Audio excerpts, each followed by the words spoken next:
C'est l'heure du rendez-vous avec vos experts Serre France Maine-et-Loire sur Oxygène Radio. Et comme à chaque rendez-vous avec Michel Besançon. Bonjour Michel. Bonjour Laurent. Michel Besançon, directeur général adjoint du Serre France Maine-et-Loire. Michel, nous parlons aujourd'hui de congés payés. C'est important parce que durant le chômage partiel, évidemment, les salariés ont accumulé des congés payés. Ça peut coûter cher, ça, en fin d'année.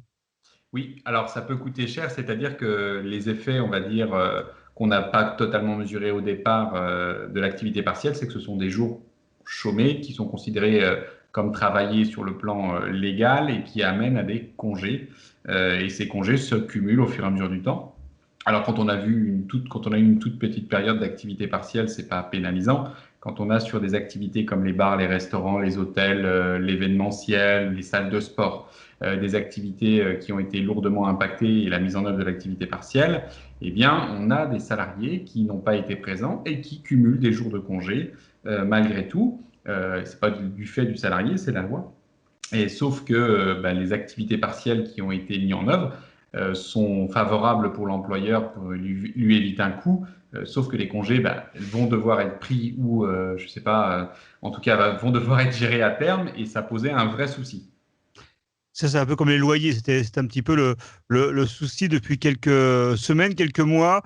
Bercy a pris une décision. Oui, ils ont pris une décision concernant donc les entreprises qui ont eu une interruption totale ou partielle d'activité qui représente 140 jours d'activité partielle au cours de l'année 2020. Donc, vous voyez bien la cible exactement que j'évoquais tout à l'heure, ou qui ont eu une baisse de chiffre d'affaires supérieure à 90%. Donc, on peut avoir les hôtels notamment impactés par cet aspect-là. Ce qui signifie que ces entreprises-là vont pouvoir bénéficier d'une prise en charge de 10 jours de congés payés par l'État. Par salarié. Par salarié, tout à fait. Et c'est dans les modalités que ça va commencer un petit peu à se compliquer. Je me disais aussi. Pourquoi ? Oui, parce qu'en fait, le remboursement n'est pas intégral, c'est ça.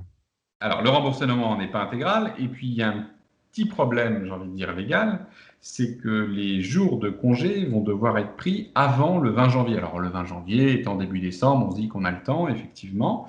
Sauf que si j'enlève 10 jours à ce 20 janvier, que j'enlève les week-ends, je suis rendu à peu près au 6-7 janvier. Et que normalement, en tant qu'employeur, quand je dois informer mon salarié qu'il doit prendre des congés à des jours précis, sans que ça vienne forcément de lui, il y a un délai de prévenance. Ce délai de prévenance, il peut varier, mais il est de l'ordre en général d'une 30aine de jours. Ce qui veut dire que, sauf si on peut remonter dans le temps, eh bien, on va avoir une petite difficulté parce que 6 janvier, 6 décembre, c'est déjà passé. Et c'est ballot, ce qui veut dire que normalement, alors je pense qu'il va y avoir des dispositifs favorisant et allégeant, on va dire, l'obligation de l'employeur, mais j'invite tous les entrepreneurs à faire au plus vite, pour ceux qui sont concernés, l'information auprès de leurs salariés, comme quoi ils vont être en congé potentiellement du 6 ou du 7 janvier au 20 janvier, pour pouvoir bénéficier de la prise en charge qui, rappelons-le, elle, ne va pas être comme l'activité partielle exactement. Pourquoi ? Parce que l'activité partielle, vous aviez 70% qui étaient pris en charge du brut, mais vous versiez que 70%, c'est-à-dire 84% du net, à votre salarié. Sauf que là, la garantie, elle est totale pour le salarié. Il ne va pas être impacté au niveau de ses congés, donc il sera payé à 100% de ses congés, avec en revanche un dédommagement à 70% du brut, 84% du net pour l'employeur. Il manque 16%. Voilà, il va manquer un petit peu. Alors, vaut mieux les prendre que pas les prendre. Et puis, peut-être qu'on pourrait se poser la question en termes d'équité, parce que dans le cadre de l'activité partielle, on a demandé aux employeurs éventuellement de faire prendre les congés, peut-être au mois de mars, au mois d'avril, à leurs salariés, et pour éviter l'activité partielle. Donc, ceux qui ont fait ça, ils ont été dans le sens, on va dire, pour éviter l'activité partielle, sauf qu'ils ont payé la totalité de leur congé. Puisqu'ils ont dû payer leurs salariés pendant cette période-là, et que là, en termes d'égalité, il y a un hic selon moi, c'est que ceux qui ont joué le jeu, finalement, se retrouvent pénalisés, alors que ceux qui n'ont pas mis en place la prise de congé de leurs salariés vont pouvoir être dédommagés de 10 jours. Donc ça, je laisse à nos institutions régler le problème, mais à mon avis, il y a quand même une question sur ce sujet-là. Donc, des discussions à venir sûrement. On n'a pas fini. On n'a pas fini. Allez, puisqu'on a encore un petit peu de temps, si nous parlions ensemble des tickets restaurants. Oui, alors les tickets restaurants, hein, on le sait, c'est des titres qui bénéficient d'une forme d'avantage pour le salarié puisque non chargé au niveau social et qui permet de payer les repas, notamment le midi. C'est une prise en charge par l'employeur pour le salarié. Et ces titres restaurants bénéficiaient, on va dire, d'un plafond qui était de 19 €. Il a été doublé, il a été mis à 38 €. Et c'est surtout que compte tenu que... il n'y a pas de restaurant. Et on espère le plus tôt possible qu'ils vont réouvrir et que les tickets restaurants, de la même façon qu'à la première vague, avaient réouvert et les gens avaient pu massivement utiliser leurs tickets restaurants. Et bien là, c'est possible, sauf que normalement, les tickets restaurants sont à utiliser avant fin février en général de l'année suivante. Et vous comprenez bien que vu le délai, ça paraissait être non inutilisable. Donc, ils ont prorogé jusqu'au 1er septembre l'usage des tickets restaurants 2020.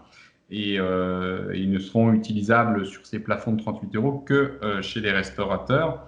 Donc voilà, si vous avez des tickets restaurants, pensez à les conserver et allez chez vos restaurateurs.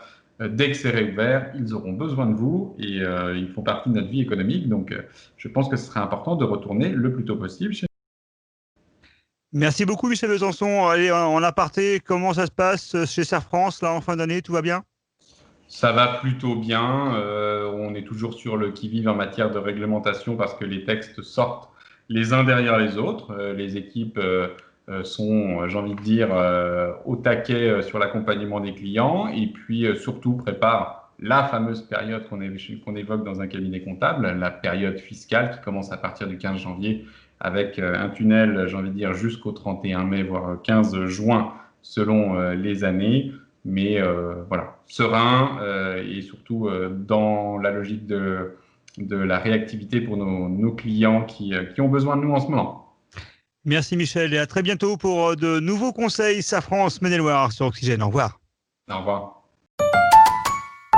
C'est l'heure du rendez-vous avec vos experts Serre France Maine-et-Loire sur Oxygène Radio.